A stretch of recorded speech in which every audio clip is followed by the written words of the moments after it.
Good morning, Randy. How are you doing today? Good, Arrow. How are you? Fantastic, man. With a name like Randy Rainbow, why didn't you get into radio? Because that would have been really cool. 7:15 in the morning with Randy Rainbow. Man, we've got your car covered. You know what? You were so good at that. I thought you were actually throwing to commercial right there. I thought you were doing a commercial. I know. I could have done a lot of things with this name. I don't know. I had to kind of grow into it. It's the real name, by the way. There is a picture in the book of the birth certificate because, of course, people think it's the corniest stage name ever. I would not have done that to myself. Oh my God, it is the perfect name because I mean, I worked with a engineer up in Montana. His name was Randy Rocks. I went, my God, why was I born Clarence? I don't want that name, man. Well, you took care of that. It doesn't say Clarence on your Zoom. Oh my God! Writing this book, Playing with Myself. I mean, you are taking us behind the scenes. What was that like in the writing process? Because when you start to unveil who Randy Radio is, Randy Rainbow is, we know that there's a connection now. Yeah, it was a very interesting experience. People know me from this kind of two-dimensional persona in my videos, which is breaking into show tunes and putting on costumes, and certainly a part of me. It's an element of my character, usually after a couple of drinks. But I realized it's not all of me. So I kind of wanted to take this opportunity to really be as real and raw as I possibly could, and give people kind of a real story of where I came from and who I am at heart, which is, believe it or not, a kind of shy, introverted person.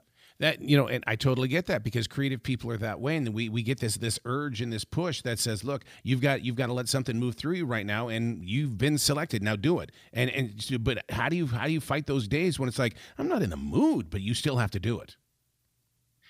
It's hard. I mean, it's a challenge, and especially when I started going out as I do now, I tour with my live show, and so after years of being completely isolated and putting on these shows in my living room in front of a green screen, I actually started interacting with fans, and I realized, they're kind of expecting this persona, but that's not how I feel right now. Like at a meet and greet or something. So it puts some pressure on you. You get a little identity crisis-y, but hopefully it levels out eventually. I think I'm kind of relaxing into myself a bit. Do you go into that moment where you kind of just talk to yourself? Because I know that when I have to go out and do personal appearances and stuff like that, I go, put on the face. Come on, you are it. Make it happen. Let's make it work.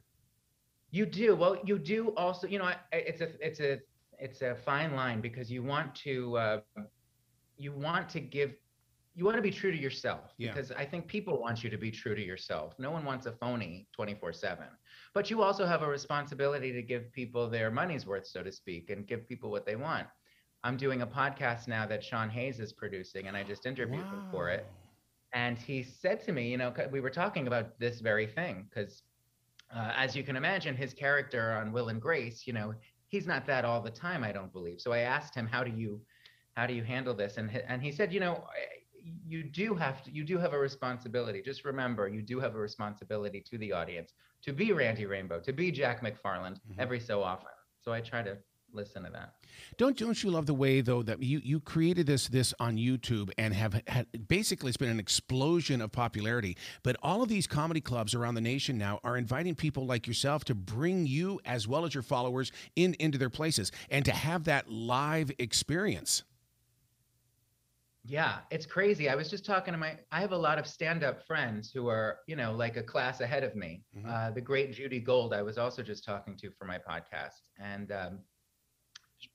comedians like Judy came up in the conventional way. They really kind of, they were staying at all the Motel 6s and playing in all the crappy nightclubs and to 6 people. And I feel a little guilty every once in a while because thanks to YouTube, I do get to kind of jump the line a bit in that regard. I paid my dues. I do believe that. And I worked in gay nightclubs for years and, to 6 people, but I didn't have to come up through the, trenches like that. So I'm kind of lucky in that regard. With your creativity, what I feel on this side of the screen is the fact that I feel like that you're one of us in the way that you're always thinking about us as readers as well as listeners. You're sitting here with us while you're performing. Well, explain that? I don't understand what you mean. Breaking down the fourth wall. basically that when you sit down to do a project, you know, it's like a radio listener. When I'm doing a show, I myself is in that car with that listener. I am where they are, and to me that's part of the one-on-oneness, I guess, that radio shoves into our soul when we first get into the game.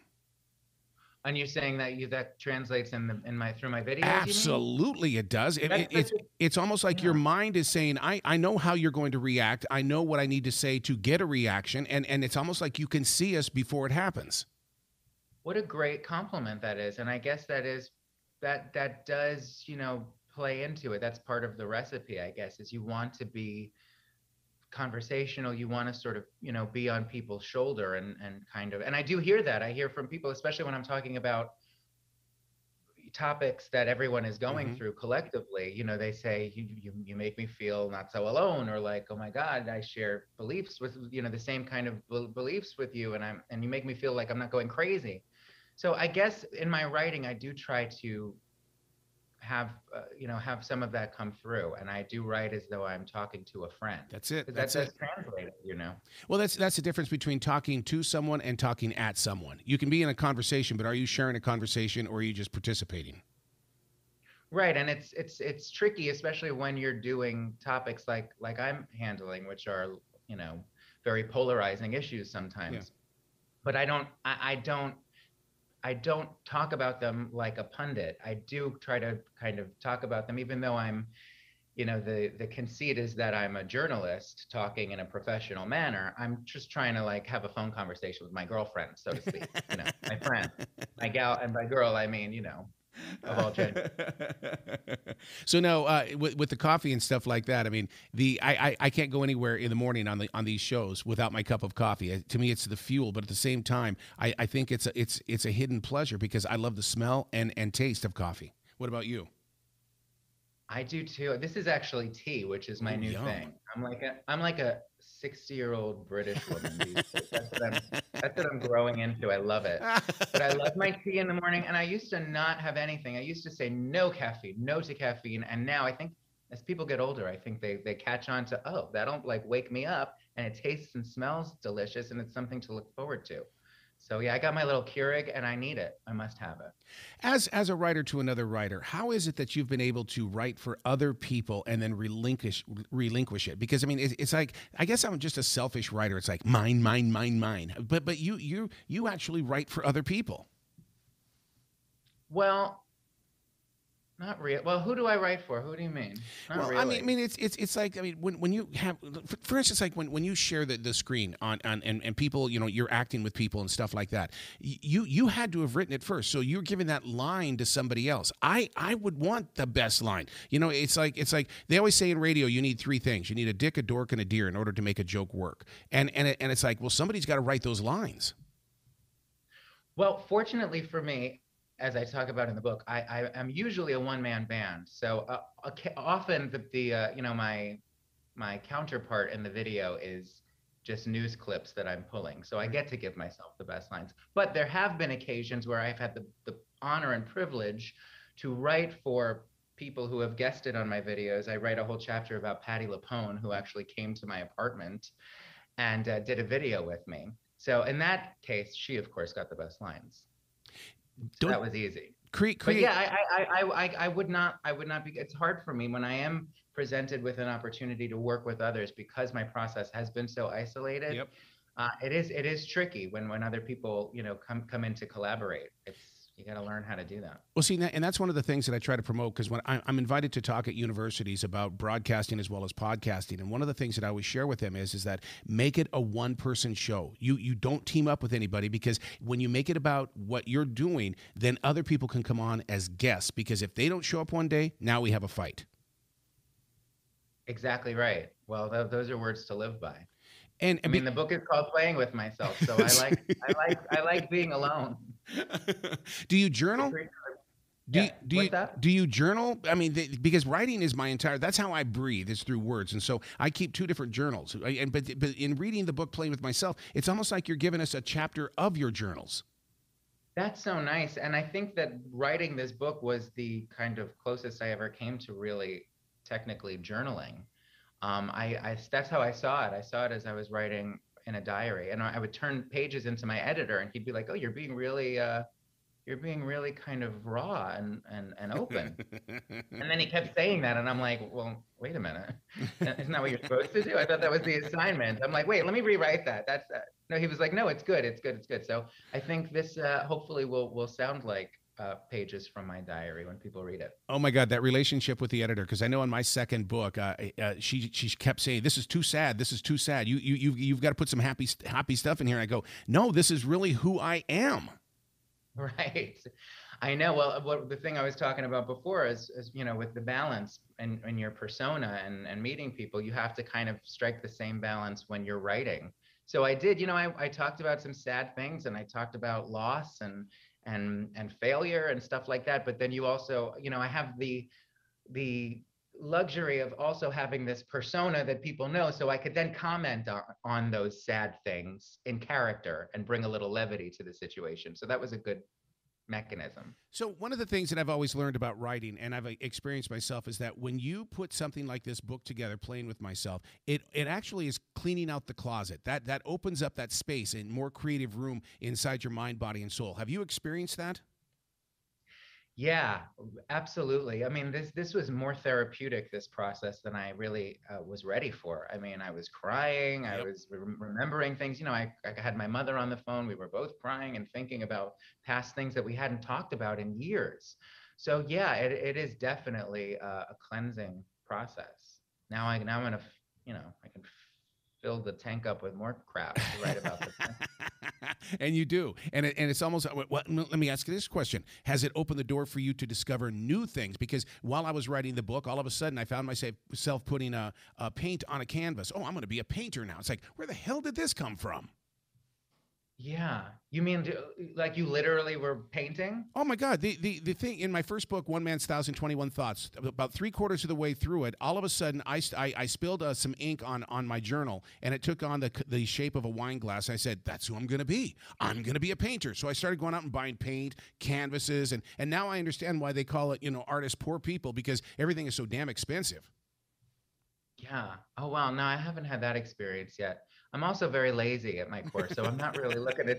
I have so much with all that I have with the podcasting and the touring for this book. I'm kind of just want to go back to bed. I can't wait for summer to just sit here with a mojito. But maybe once things calm down, maybe I'll feel that. Maybe I'll take up painting. Let's talk about that podcast in the way, because you said you talked with Sean Hayes and stuff like that. What is the journey for you? Is it to get a story, or is it for them to share their story before somebody writes it for them? From the people I'm interviewing, you mean? Absolutely, because I mean, you've got the key to their heart. You have the ability as a podcaster to get inside. Yeah, well, I've just really started with this podcasting, and my podcast will be a mix of things. So it'll be a little of the real kind of more subdued Randy in the conversations I have with these celebrities and friends of mine. And also some sketch comedy where I'll be more on, and there'll be some musical elements and things like that. But I am loving having conversations. I feel like I'm at a good place to do this, because these people I have on, and by the way, we have Titus Burgess, Josh Gad, Carol freaking Burnett. Carol Burnett. Wow. Yeah, so but I have been around long enough now to kind of develop relationships with these people. Yep. So I'm not kind of just fumbling around and fawning like a fan, like I might have done even just 5 years ago. I actually have a little bit of an in with them. And so we do get to have kind of a real personal relationship, and I'm loving it, but I'm still navigating and learning. Don't you think that you could have fit in on the Carol Burnett show? I mean, look at the stuff that you have done. I mean, and the sketches that she would do. It's like, oh my God, what a perfect fit. Yeah, and we've become friends. I can't believe it. I'm actually going to, she's receiving the Sondheim Award in DC in May, and she invited me and my mother. Can you imagine? My mother has lost her mind.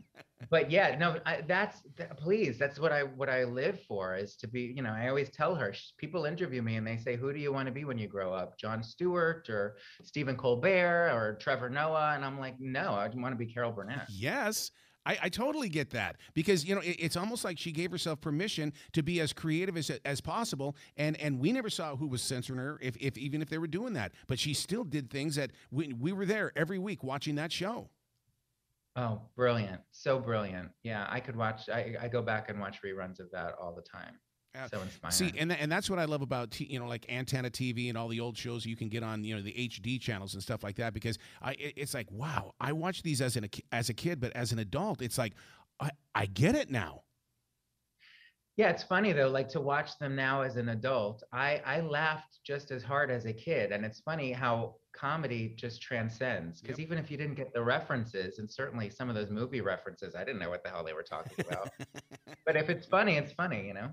One of the things that you're not afraid to do is kind of enter into that world of politics. Is that a tough place to be these days, where everybody is just saying whatever? It is a tough place to be. I say in the beginning of the book, one of the biggest misconceptions about me is that I am like hired by the DNC or Nancy Pelosi or something, and I'm here to push some kind of agenda. But and my videos are not actually politically motivated Right.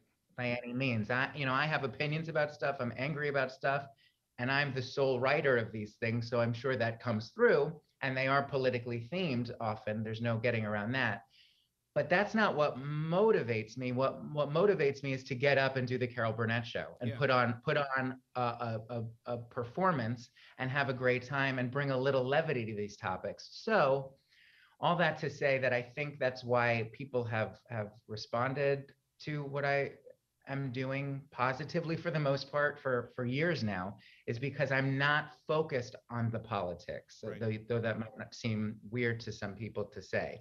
It's I'm just having a good time. So that's been my secret. Because Well, otherwise, if I then call my mother or my friends and I just kvetch about these topics. And if just to hear me kvetch about politics is not funny by any stretch, you don't want to hear that. It's depressing. do you think you'll grow up to be a curmudgeon, or you feel like, no, I'm Oh, just going to be me, and I'm just going to say whatever I want to? grow up to be. I think I'm full hardcore curmudgeon already. Yeah. Was But also, as the great Joan Rivers said, anger fuels the comedy. So even if I'm smiling on screen and singing a show tune, there's anger at the root of that. And I think that kind of helps fuel it. Oh, so true. I just talked about that on iHeartRadio yesterday. I said that if you feel that I'm being super positive, you better look the other direction, because there's someone else, bringing this to you. Exactly. Well, my grandmother, who was a great muse to me and an inspiration, kind of taught me that at a young age. It's like she was a pessimist. She hated everyone and she hated everything, including her own friends. She hated everyone, but she had this magic kind of superpower to convert all of her negative energy immediately into something funny. And she would do a performance piece about it. And I would say, "Oh, anger should always be funny." Absolutely, absolutely. My God, Randy, I hope to God your tour is going to bring you to Charlotte, because I would love to see you perform live, and I'd love to be in that green room with you right before you go on that stage, because to me that is a precious moment time that is just that a lot of people don't get to see. You're invited anytime. I've been to Charlotte and I will certainly be returning, and you better be there. I will. I will. We'll go out and we'll have some French fries and things. Well, I don't know. I don't know. Maybe you're vegan. No, but I'll have a martini. I Okay, hate I'll do French that. I'll do fries. that. I'll do a martini Yeah. with you. All Absolutely. right. It's a date. Dude, you be brilliant today, okay? Thank you so much, Ara. It was great talking to you.